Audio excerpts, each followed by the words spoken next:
Assalamualaikum warahmatullahi wabarakatuh. Pada video kali ini, saya akan menjelaskan tentang habitat mikroorganisme. Silakan menyimak. Mikroorganisme dapat ditemukan di semua tempat yang memungkinkan kehidupan. Di suatu lokasi, mikroorganisme dapat bersifat transien, yang dimaksud tempat tinggal sementara, atau bersifat indigenous, yaitu yang menetap beberapa turunan. Hal ini karena mikroorganisme tersebut dapat bertahan pada kondisi dengan lingkungan yang sangat buruk sekalipun.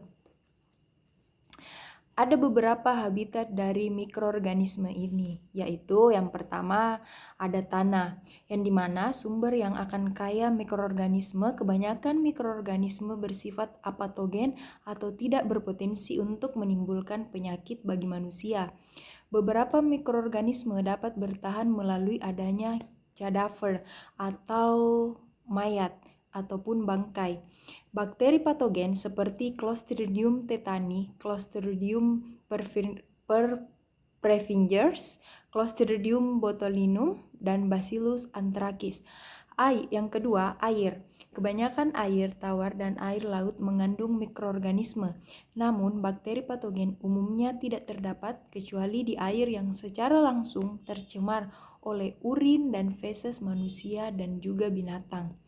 Mikroorganisme patogen antara lain yaitu ada Salmonella dan Shigella species, Vibrio cholera, Legionella, virus hepatitis, virus polio, virus entrik, Entamoeba histolytica, Escherichia coli merupakan bakteri yang apatogen yang ditemukan di air, yang dimana digunakan sebagai indeks pencemaran oleh feses karena ia bertahan hidup di air relatif lebih lama.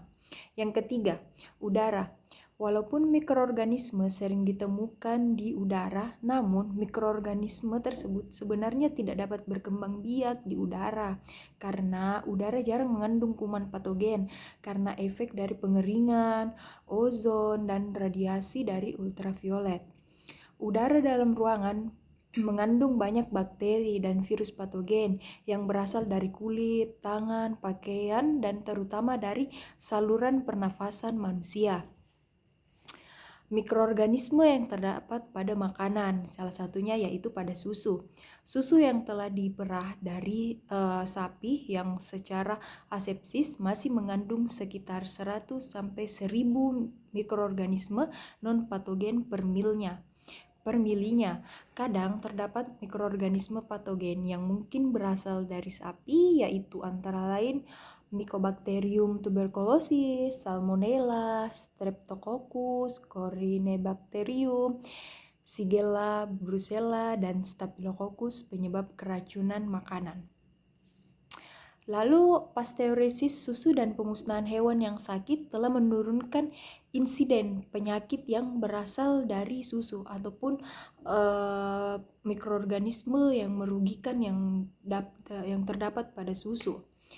Selanjutnya, pada flora normal. Flora normal tidak semua mikroorganisme menimbulkan penyakit patogen pada manusia. Beberapa jenis mikroorganisme secara tetap menghuni bagian tubuh tertentu pada manusia sehat yang disebut sebagai flora normal. Flora normal ini melindungi host atau tuan rumah atau tempat tersebut karena dapat mencegah invasi mikroba patogen.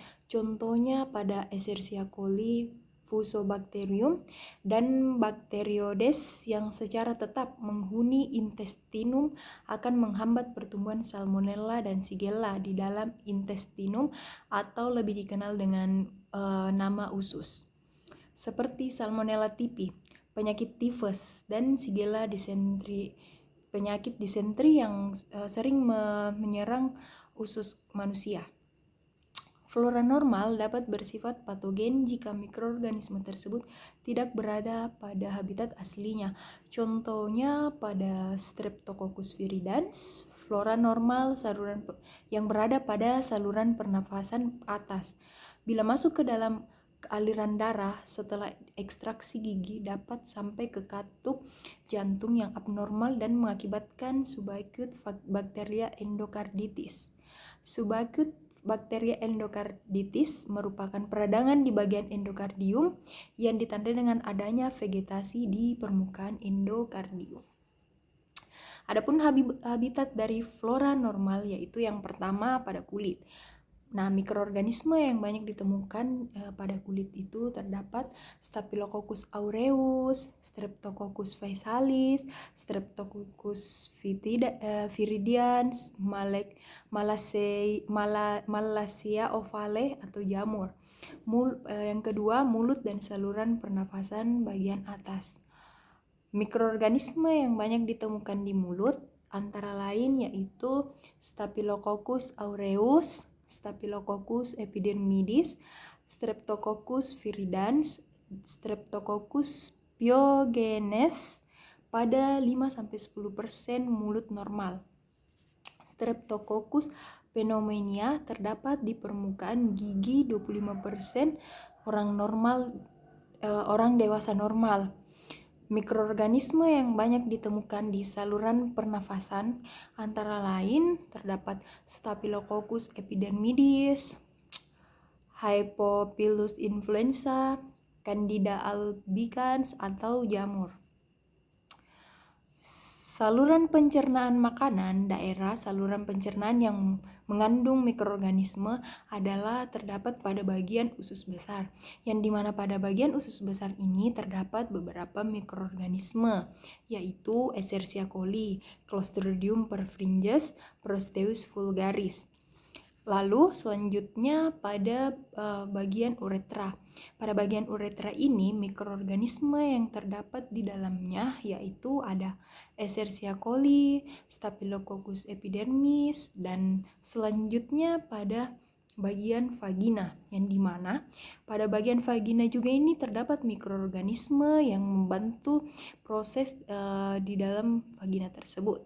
Salah satunya yaitu ada Lactobacillus sp, Streptococcus haemolyticus, Candida albicans atau jamur. Dan juga terdapat pada konjuktiva atau bagian dari mata kita, yaitu ada mikroorganisme Corynebacterium cerosis, Moraxella sp, dan Streptococcus non-haemolyticus.